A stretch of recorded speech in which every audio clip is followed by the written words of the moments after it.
I think there should, of course, be empathy and respect for every student, regardless of their identity or regardless of anything that's going on in their life. And we know that the major cause of bullying in school is because of body image issues. Now, that's not to say that kids don't get bullied because of their gender identity or sexuality, but we've got programs in schools here in Victoria, the Bully Stoppers program, which does address homophobic bullying.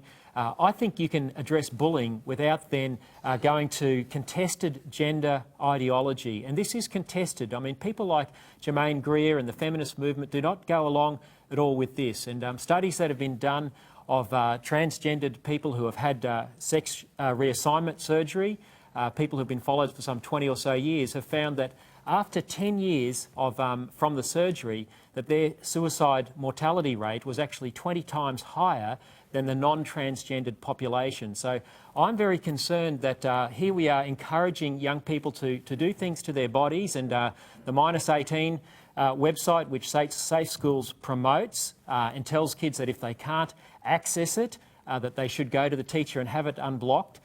This actually encourages practices to kids' bodies like chest binding for young girls to compress their breast tissue, penis tucking. Now, this is taking kids on a trajectory that may well cause them to want to take radical action such as gender reassignment surgery, which even Johns Hopkins Hospital in the US, which pioneered this work, now no longer does. So I think we can teach... Well, just a minute, if I can just say one thing. Well, actually, let the questioner jump in, Lyle, because you'll get plenty of chance to talk. Mr. Shelton, I'm not sure if you've read the program aims of what the Safe Schools Coalition resource is trying to do. It is simply not the things that you're discussing.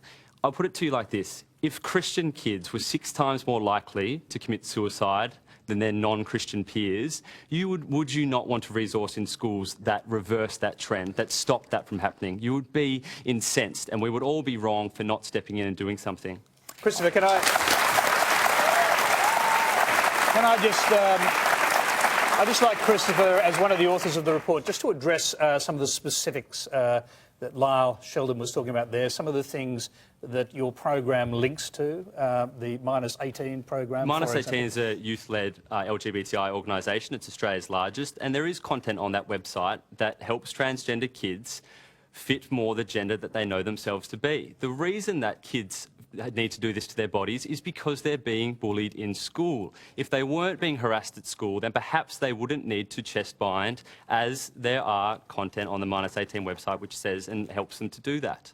I think it is not the content of the Safe Schools Coalition Australia. It is not the content of the resource. Well, it is actually. If you look through the Safe Schools Coalition material, -18 is referenced right through the material, and kids are told that if they can't access it, they should go to their teacher, ask why it's blocked and have it unblocked, including the other controversial links which George Christensen mentioned in Parliament this week. And I note the Toolshed link went down off the -18 website within moments of Mr Christensen's speech in the House of Representatives. Now, that website is just horrific in the material, the sexualised content of that material.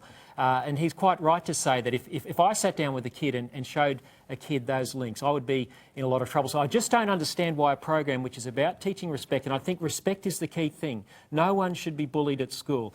But you've got to look at the fact that this is gender theory. This is not anti-bullying. This is gender theory, which is disputed by feminists. All right, okay. I'll just quickly get back to our question. And then I do want to hear...